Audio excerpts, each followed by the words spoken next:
Bom, agora nós vamos fazer exercícios. E nos exercícios, esses exercícios que eu vou fazer com vocês, vai ser o exercício que eu já fiz em sala. Eu vou reproduzi-los de novo aqui nesse vídeo. Vocês podem localizar na apostila de vocês, do poliedro, na página 103 em diante, 104, perdão, na página 104. Eu vou deixar também aqui o número dos exercícios que eu estou fazendo, então as páginas vão depender dos números aí, né? Mas é a partir da página 104. E, gente, esses exercícios já foram feitos em sala, então nenhum dos exercícios aqui é novidade para vocês, não. Então, peço que vocês façam algumas estratégias de estudos. Quais seriam essas estratégias? Lembrar ou localizar onde você fez a anotação sobre esse exercício específico e, durante as minhas explicações, eu vou colocando algumas observações que você tem que tomar cuidado na leitura do comando da questão. E outra coisa vai ser, eu não vou resolver a parte matemática das questões. Quando chegar na resposta, eu vou dar a resposta direto. O que eu peço que vocês façam? Leia o exercício junto comigo, chega na conclusão de como que eu vou fazer o exercício, coloca a fórmula, e na hora de fazer a matemática, dá um pause no vídeo, resolva a questão sozinho, depois que acabou de resolver a questão, dá o play de novo e vê se realmente a sua resposta bate com a minha, ok? Vamos lá, sem demora, no 21 aí, questão 21. A questão 21, ela fala o seguinte: quando a velocidade do móvel duplica, então eu vou grifar aqui essa informação de velocidade. Se é velocidade, eu estou falando de energia cinética, ok? Quando a velocidade do móvel duplica, sua energia cinética, então o próprio exercício também tem a palavra energia cinética, que é a palavra-chave desse exercício. Bom, eu estou falando sobre velocidade e energia cinética, eu vou lembrar da fórmula. Energia cinética é igual a massa, velocidade ao quadrado, dividido por 2. Quando eu tenho uma relação entre a minha energia cinética e a velocidade diretamente proporcional, eu posso dizer a seguinte frase: a energia cinética ela é diretamente proporcional ao quadrado da velocidade. A energia cinética ao quadrado da velocidade. Ou seja, se eu duplicar a velocidade, eu vou quadruplicar a minha energia, porque é diretamente proporcional ao quadrado da velocidade. Então, quer dizer que, se durante a avaliação, ou durante qualquer avaliação externa do ângulo, se você triplicar a velocidade, você aumenta a energia cinética em 9 vezes. Se você quadruplicar a velocidade, a sua energia cinética ela aumenta aí 16 vezes, tá? Então, é diretamente proporcional ao quadrado da velocidade, a energia cinética. Questão 27. Uma partícula de massa de 200 gramas move-se com velocidade escalar constante de 180 km por hora. A energia cinética dessa partícula em joules vale quanto? Bom, ele deu o comando, está pedindo energia cinética, então essa é a palavra-chave do exercício, né? Outra coisa também, nós estamos falando de velocidade, então velocidade e energia cinética estão com conhecimentos agregados. Qual que é a informação dessa questão que tem que tomar cuidado? Vamos pegar os dados. Eu tenho uma massa de 200 gramas e eu tenho uma velocidade de 180 km por hora. É só aplicar na fórmula. A energia cinética é massa, velocidade ao quadrado, dividido por 2. Com a seguinte observação: essa questão ela vai trabalhar com o aluno em relação à transformação de unidade. Essa é a habilidade que está sendo cobrada nessa questão. Não só conhecimento sobre energias, mas também as transformações de unidades no sistema internacional. A massa tem que ser dada em quilogramas, eu já expliquei ali para vocês no slide passado. Então, para transformar gramas em quilogramas, tem que andar a casa 3 vezes, ou seja, 0,2 quilogramas. E para transformar, gente, de quilômetros por hora para metros por segundo, você vai ter que dividir por 3,6. Lembrar que quilômetros por hora por metro por segundo divide, no contrário eu multiplico. 180 dividido por 3,6 vai dar 50 metros por segundo. Bom, já tenho os dados transformados, eu já posso jogar os dados na minha fórmula, que vai ser 0,2 vezes 50 elevado ao quadrado dividido por 2 da fórmula. Então, a energia cinética que eu tenho acumulada, ou seja, nesse nosso corpo, ela é exatamente 250 joules. Né? Então, letra D é a resposta. Faça sua conta, dá um pause aí, vê se você concorda comigo nesse 250, se você chega junto comigo aí, tá? Bom, questão 49. As eclusas permitem que as embarcações façam transposições de desníveis causados pelas barragens. Além de ser uma monumental obra de engenharia hidráulica, a eclusa tem um funcionamento simples e econômico. Ela nada mais é do que um elevador de águas que serve para subir e descer as embarcações. A eclusa da Barra Bonita, no Rio Tietê, tem um desnível de aproximadamente 25 metros. Qual é o aumento da energia potencial gravitacional quando uma embarcação de massa de 1,2 vezes elevada à quarta é elevada na eclusa? Bom, o comando da questão está falando sobre energia potencial gravitacional, então é ela que vai ser meu ponto de início da questão. Outra coisa que eu tenho que colocar em mente é que os dados foram fornecidos no exercício. E os dados foram a altura, porque é uma energia potencial gravitacional, e massa. Como não está falando conosco nesse exercício sobre a gravidade, nós vamos igualar ela aí a 10, tá? Então, a energia potencial gravitacional, você vai ter que lembrar a fórmula da prova, que vai ser mgh. A energia potencial gravitacional é 1,2 vezes 10 elevado à quarta, que multiplica 10, que multiplica uma altura de 25 metros. Então, quer dizer que a energia potencial gravitacional é igual a 30 vezes 10 elevado a 5 joules aí de energia. Quando a gente vai no gabarito, o gabarito indica para a gente a letra C como 3 vezes elevado a 5 e a letra D como 3 vezes elevado a 6. A resposta, gente, é a letra D, porque 3 vezes 0, né? Porque eu vou ter que andar uma vírgula aqui, 10 elevado a 6, né? Lembra como que a gente transforma isso aqui, por favor? Então, 3 vezes elevado a 6 joules, a resposta vai ser a letra D. Vou fazer rápido, mas vai pausando aí para vocês, só para o vídeo não ficar muito extenso. Uma mola de constante elástica de 10 metros newtons por metro não está submetida à força nem de distensão e nem de compressão. Para comprimi-la 10 centímetros é necessário realizar um trabalho em joules. Então, esse exercício eu vou grifar para vocês a palavra trabalho, que é que a gente calcula o trabalho, né? Aí vamos lembrar nas formas de trabalho, força vezes deslocamento, eu também posso calcular trabalho através da variação da energia cinética, eu também posso calcular trabalho através do gráfico, que não tem gráfico aqui e também não tem velocidade alguma, então não tem energia cinética, não tem nem força e nem deslocamento nesse exercício. Mas ele está linkando aqui, gente, o trabalho com constante elástica de uma mola e também com a compressão da mola. Ou seja, aquilo que eu falei com vocês, para que você realize um trabalho, você precisa ter energia. Você não consegue realizar um trabalho se você não tiver energia para realizá-lo.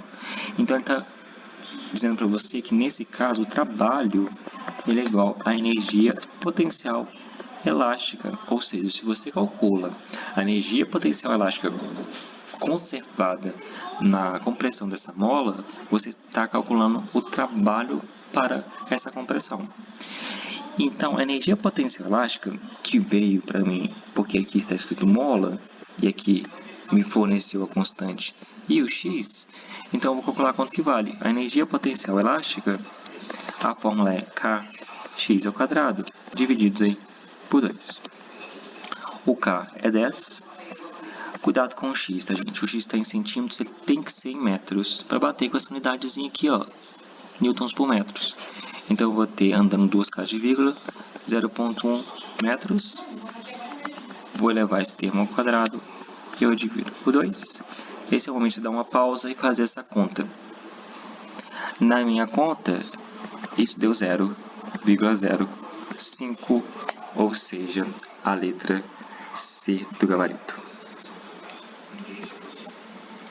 Questão 22. Considere as informações que seguem. Um corpo de massa de 2 kg, 8 kg, move-se para o sul com velocidade de 3 metros por segundo. E após certo tempo, passa a mover-se para leste com velocidade de 4 metros por segundo. A variação da energia cinética do corpo nesse intervalo de tempo em joules vale quanto? De novo, a própria questão já tem um comando me perguntando o que ela quer. Então, é direto essa questão. Ele quer saber qual vai ser a variação da energia cinética.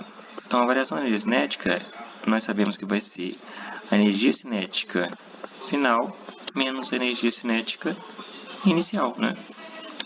Ou seja, massa, velocidade final ao quadrado dividido por 2, menos massa, velocidade inicial ao quadrado dividido por 2. A massa foi fornecida no exercício e ela está aqui para nós. Ó. Ela vale 8 kg, já está com a unidade correta. A velocidade inicial 3 e a velocidade final 4. Eu tenho todos os dados possíveis para calcular essa questão. Então, a massa 8, velocidade final 4 elevado ao quadrado, divide por 2. Menos 8 da massa, a velocidade inicial 3 eleva ao quadrado e divido isso por 2. Bom, agora é matemática. É o momento de você travar um pouquinho aí, dar um pause, fazer sua conta. E a minha conta deu 28 joules de energia variada aí entre o ponto inicial e o ponto final desse movimento acelerado. Nesse caso, a nossa energia cinética, ela sofreu uma alteração de 28 joules. Por que eu escolhi esse exercício para falar com vocês? Porque essa informação de variação de energia cinética é exatamente igual ao trabalho. Certo? Eu expliquei para vocês que quando eu vario a energia cinética, na verdade, eu estou realizando um trabalho mecânico. Então, no comando da questão, poderia pedir qual é o trabalho realizado pelo corpo, ou seja, qual é a variação da sua energia cinética. Então, variação de energia cinética e trabalho são sinônimos em contextos físicos aí, certo? Dizer que eu tive uma alteração de 28 joules de energia cinética é a mesma coisa que dizer para vocês que eu realizei um trabalho de 28 joules para aumentar a velocidade dele de 3 para 4. E observação, nessa questão eu tenho umas informações extras, que é a informação de que a velocidade inicial ele movia para o sul. E depois ele mudou a direção, e mudou a direção para leste. Isso não me importa, tá? Por quê? Porque a energia ela é uma grandeza escalar. E nós sabemos que grandezas escalares, elas não precisam de direção e nem sentido para ser definidas. Ela só precisa de uma grandeza, seria aí um módulo, o 28, e uma unidade que a defina, certo? 28 joules já é a informação de energia. Eu não levo em consideração a direção do exercício, então não me interessa. Eu vi alunos fazendo esse exercício preocupados de fazer um teorema de Pitágoras no final das contas para achar a hipotenusa. Não pense nisso, tá? Toda vez que pegar exercícios de energia, essa questão ele colocou sul e leste somente para confundir o candidato. 33. O gráfico a seguir refere-se à variação da intensidade de uma força que está sendo aplicada a um corpo de massa de 10 kg, inicialmente em repouso, em função de sua posição assumida x durante o seu deslocamento em uma linha reta. Então, deu um ponto. Quando x vale 8 metros, sua velocidade vale quanto, né? Então, fazendo as pausas corretas aqui na leitura do texto, nós temos um corpo de massa de 10 kg, inicialmente em repouso, em função da sua posição assumida x. Então, quer dizer, em x ele está parado. Então, aqui, ó, nesse ponto aqui, que é o 0, ele está com a velocidade inicial 0. Ele está em repouso, né? E ele vai chegar no nosso 8 aqui, a posição 8, com a velocidade diferente de 0. E é ela que eu vou ter que calcular, certo? Quando você vê um gráfico de força por deslocamento, tem que tocar um sino na sua cabeça o seguinte: se eu tenho um gráfico de força por deslocamento, essa força não é constante, né? Ela é variável. Ela fica constante um período, né? Mas depois ela varia. Então, o gráfico, ou seja, a área do gráfico, ela é igual ao trabalho realizado pela partícula, né? É por isso que eu trouxe para vocês esse exercício que tem uma informação muito importante. Esse trapézio vermelho que eu desenhei para vocês aqui, ele é exatamente igual ao trabalho realizado, numericamente igual, né, ao trabalho realizado pela partícula. Então, o trabalho é igual à área. Como que a gente calcula a área de um trapézio? É você pegar a base maior mais a base menor, multiplica pela altura e divide por 2. Nesse exercício, vou escrever aqui, base maior mais base menor, multiplica a altura e eu divido por 2. Nesse exercício, a base maior vale 8. A base menor, lembra que como a gente vê a base menor? É aquela paralela à base maior. E ela vai estar aqui, ó, que seria o nosso Bzinho. O Bzinho é a nossa subtração de 5 menos 3. Ou seja, eu tenho 2 de base menor. Eu vou explicar a altura que está aqui, ó, 4. Eu divido isso por 2. Então vai dar 40 por 2, vai dar 20 de área. Ou seja, 20 joules de trabalho. Aí a pergunta é, mas eu não quero saber o trabalho, eu quero saber a velocidade que ele está no ponto 8 metros. Como eu sei, gente, segundo meus estudos da física, que o trabalho ele é igual à variação da energia cinética, eu vou dizer aqui embaixo que essa aqui é a fórmula, né, que eu tenho na minha cabeça. Tendo essa informação, eu vou trazer aqui para baixo a reescrita dessa fórmula, abrindo a fórmula. O trabalho eu sei que vale 20, está aqui para nós. Então, 20 é igual. A variação da energia cinética vai ser a energia cinética final, menos inicial. Eu vou fazer ela completa para que todo mundo entenda. A massa vai ser 8. A velocidade final, eu não sei, eleva ao quadrado, divido por 2. Menos a massa vezes a velocidade inicial é 0, porque nosso corpo está no repouso. 0 ao quadrado. Eu divido por 2. Ou seja, o segundo termo da minha equação aqui, ele vai estar zerado, né? Porque 0 ao quadrado vai ser 0 vezes 8. Vai ser 0 divididos por 2, continua sendo 0. Então, nesse caso, o que eu vou ter que fazer é, eu vou ter que isolar ou zerar toda essa parte de trás aqui. Então, eu não tenho energia no início, eu só tenho energia no final. Resolvendo essa questão, dá um tempo para vocês resolver aí. A velocidade final, segundo os meus cálculos, pode dar um pause agora se você quiser fazer esse cálculo aí. A minha velocidade, ela vai dar 2 metros por segundo. Literal. Ok? Questão 80. A questão 80 é teórica. Ela diz o seguinte, um bloco é solto. E quando ele diz que é solto, eu entendo que esse bloco ele não possuía velocidade inicial, porque ele estava preso em algum lugar, ou alguém estava segurando esse bloco, e ele foi solto. Ou seja, ele parte do repouso, a velocidade inicial dele é 0. Ou seja, ele não tem energia cinética nesse momento aqui. A energia cinética dele é 0, então. Se a energia cinética dele é 0, deixa eu só apagar aqui.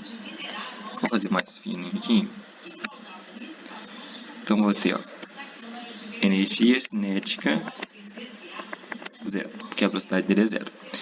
E aí eu tenho um movimento em que, olha, o corpo ele é solto, né? Ele é solto no ponto A e desliza sem atrito sobre a superfície indicada na figura a seguir. Outra informação, gente, esse sem atrito, ele significa para nós que esse sistema, quer dizer, todo esse movimento é chamado de conservativo, ou seja, não tem dissipação de energia.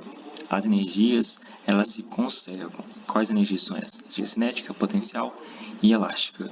Eu não tenho perda para onde? Eu não tenho perda por atrito.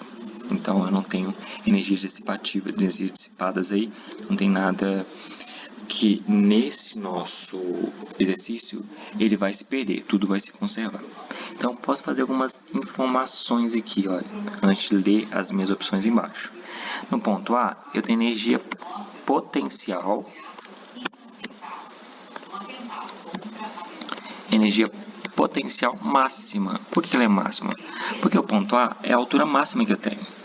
O meu corpo ele vai descer para o ponto B. Quando eu chegar no ponto B, ele começa a subir e sobe para o ponto C. Não é isso? Então, o ponto mais baixo da trajetória é aquele ponto onde eu tenho energia potencial mínima. Ou seja, toda energia potencial virou energia cinética. Então, eu tenho energia cinética máxima nesse ponto. Eu vou dizer que a energia cinética no ponto A é zero. E pelas minhas conclusões, a energia potencial nesse ponto aqui que vai ser zero, porque não tem altura. E o ponto C? O ponto C é um ponto que tem tanto altura quanto velocidade. O corpo não vai parar no ponto C, né? Tem mais energia para ele continuar subindo. Então, nesse ponto C, eu tenho energia potencial mais energia cinética. Lembrar que a potencial aqui é a potencial gravitacional, tá, gente? Não tem elástico aqui nesse exercício. Com relação ao bloco, podemos afirmar que a energia cinética do ponto B é menor do que no ponto C? Não. No ponto B, a energia cinética é máxima. Ela é maior de todo o sistema. A energia cinética no ponto A é zero. Mas no segundo comando está dizendo que a energia no ponto A é maior do que no ponto B? Não pode. A energia cinética no ponto A ela é zero, então não pode ser maior que no ponto B. Afirmativa C. A energia potencial do ponto A é menor do que a energia cinética do ponto B. Esse sistema é conservativo, gente. Como é conservativo, a energia potencial do ponto A ela tem que ser igual à energia cinética do ponto B. Toda energia ela foi transformada, né? Então, ela não pode ser menor, ela tem que ser igual. Então, está falso. Letra D. A energia total do bloco varia ao longo da trajetória? Não varia, porque esse sistema é um sistema conservativo sem atrito. Sobra para a gente a letra E, que diz: a energia total do bloco ao longo da trajetória é constante. Bom, depois do conceito, vamos fazer alguns cálculos aí. Segundo a apostila, nós temos aí o exercício 86, que diz o seguinte: um bloco de massa de 0,6 kg é abandonado a partir do repouso no ponto A, de uma pista no plano vertical. O ponto A está a 2 metros de altura da base da pista, onde está fixa uma mola de constante elástica de 150 newtons por metro. São desprezíveis os efeitos de atrito, ou seja, de novo, eu estou com um sistema conservativo e nós vamos adotar a gravidade valendo 10 e quer saber quanto que vale a compressão da mola. Ou seja, essa mola ela vai comprimir, né? Ela vai diminuir o tamanho dela aqui, porque o nosso bloco vai comprimir a mola. Então, ela vai ter uma nova configuração comprimida aqui assim, e o bloco vai estar aqui na frente, né? E aqui, com essa compressão, eu vou colocar esse ponto comprimido, ou seja, o final do processo, como sendo o B. Ponto B, porque o ponto A está aqui para mim. O ponto A é o ponto mais alto em relação à minha referência, que é o solo, tem 2 metros. E quando ela chega no ponto B, ela vai descer e vai chegar no ponto B, vai comprimir a mola, né, perdão, ela vai chegar no solo, vai comprimir a mola até chegar no ponto B, certo? Aí eu vou ter a compressão máxima e eu quero descobrir quanto que vale essa compressão. O que eu vou fazer então? Eu vou comparar a energia mecânica, já que ela é conservativa, do A é igual à energia mecânica do ponto B, que eu criei ali para vocês, tá? Nesse caso, eu tenho que ver quais energias que tem nesses dois pontos. No ponto A, eu tenho energia potencial gravitacional e eu não tenho cinética, já que nosso corpo foi abandonado do repouso. Ele foi abandonado do repouso. Eu tenho só energia aqui nesse ponto A, energia potencial gravitacional. E no ponto B? No ponto B eu não tenho altura, porque ele desceu até o nível do solo. Eu também não tenho velocidade, porque quando ele comprime toda a mola, ele para. Então no ponto B eu tenho energia potencial elástica. Agora eu vou trazer para cá essas informações. Então a energia potencial gravitacional do ponto A é igual à energia potencial elástica do ponto B, já que essas energias elas foram transformadas uma em outra, né? Agora eu abrir fórmulas, tá, gente? Para abrir fórmula eu vou colocar a massa vezes a gravidade vezes a altura do corpo em A é igual a K, o tanto que eu comprimi da mola, que é o X, eu divido por 2, todos esses dados estão no exercício para gente. A massa 0,6, a gravidade vale 10 e a altura vale 2. Então vai ser 0,6 vezes 10 vezes 2, que é a altura. O K foi fornecido para a gente no exercício e está aqui, ó. O nosso K ele vale 150, ou seja, a constante elástica do exercício, ou seja, da mola 150, x ao quadrado, eu divido esse termo por 2. Segundo os meus cálculos, o meu x, e aí a hora de dar o pause aí e fazer as suas contas, o meu x deu 0,4. Bom, para finalizar, eu trouxe mais uma questão de sistema conservativo, que é a questão 75. Essa questão nós fizemos em sala, discutimos o ponto P com o ponto Q, e essa questão é uma questão diferente da questão de cima e alguns detalhes. Olha só a questão. A figura a seguir representa um carrinho de massa M. Então não foi fornecida a massa para a gente, mas a massa ela é M. Se desloca sobre um trilho de uma montanha russa, num local onde a aceleração gravitacional vale 10. Considere-se que a energia cinética, considere que a energia mecânica do carrinho se conserva. Isso é interessante porque nós estamos eliminando o atrito durante o movimento, e em P o modo da velocidade é 8. Sabemos, teremos no ponto Q uma velocidade de módulo igual a quanto? Bom, e outras informações foram dadas no próprio desenho, né? Aqui eu tenho altura de 5, tenho altura de 8. Como sistema conservativo, ele disse que aqui a minha velocidade nesse ponto, ela vai ser 8 metros por segundo. Ele quer saber qual vai ser a velocidade que eu vou chegar nesse ponto, eu vou chamar de velocidade Q, tá? Agora eu vou comparar o ponto P com o ponto Q. Lembra que nesse exercício eu sempre comparo dois pontos, sempre de 2 em 2. Então eu vou ter que comparar a energia mecânica do P tem que ser igual à energia mecânica do nosso Q ali, né? Agora você vai lá no ponto P e vê quais energias que eu tenho associadas ao ponto P. O ponto P tem altura? Tem, 5 metros. Então ele tem energia potencial gravitacional. E tem velocidade? Tem. Ele tem 8 metros por segundo. Então tem duas energias aí somadas. Ele tem mola? Não. Então eu vou colocar as duas modalidades de energias que existem no ponto P. Vai ser energia cinética do ponto P, mas ele também tem altura. Então energia potencial gravitacional do ponto P. Agora vou analisar o ponto Q. O ponto Q tem altura, então ele tem energia potencial armazenada aí em uma altura de 8 metros. E tem também velocidade, porque é exatamente essa velocidade que eu quero descobrir. Então ele tem energia cinética do ponto Q, mas ele também tem altura, então vai ter energia potencial gravitacional também. Aí eu não coloquei o G, vou colocar o G aqui. Bom, vamos abrir agora as fórmulas, tá? Energia cinética do ponto P, M, velocidade do ponto P ao quadrado, dividido por 2, mais mg, a altura do ponto P. No ponto Q, vai ser massa, m, velocidade do ponto Q, que eu quero descobrir, ao quadrado, dividido por 2, mais mg, a altura do ponto Q.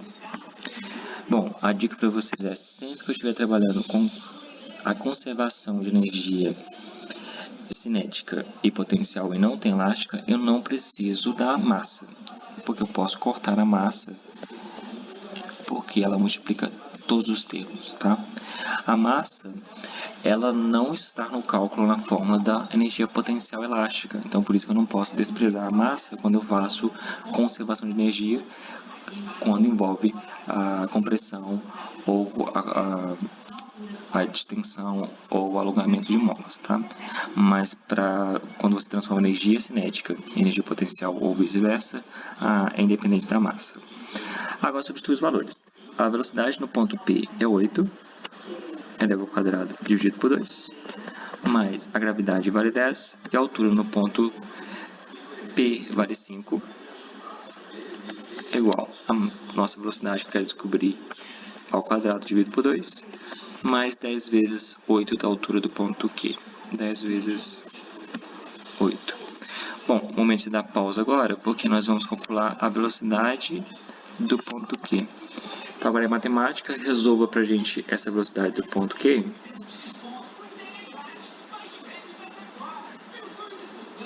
E segundo meus cálculos, a velocidade deu 2 metros por segundo. A resposta aí é a letra D. Bom, eu trouxe para vocês aqui umas questões chaves, que são questões que não serão essas questões da avaliação de vocês, né? Tem muito mais questões aí que a gente possa pegar para a avaliação de vocês, mas são questões chaves que a avaliação vai seguir esse grau de complexidade. Dentro dessas questões, refaço essas questões de novo, pegue questões parecidas com ela para você fazer. Atrás da sua apostila você tem um gabarito, inclusive você tem resolução do poliedro no site. O que eu quero que você faça? Que você faça questões e faça anotações pessoais das suas possíveis dúvidas, para que eu possa, se você não conseguir nessas possíveis dúvidas já solucioná-las, em sala eu conseguir te orientar melhor. Eu preciso que vocês tirem as dúvidas comigo de questões mais pertinentes, uma questão específica, porque eu não vou conseguir resolver todas as questões em sala de novo, ok? Bom, meninos, bom estudo para vocês e até a próxima.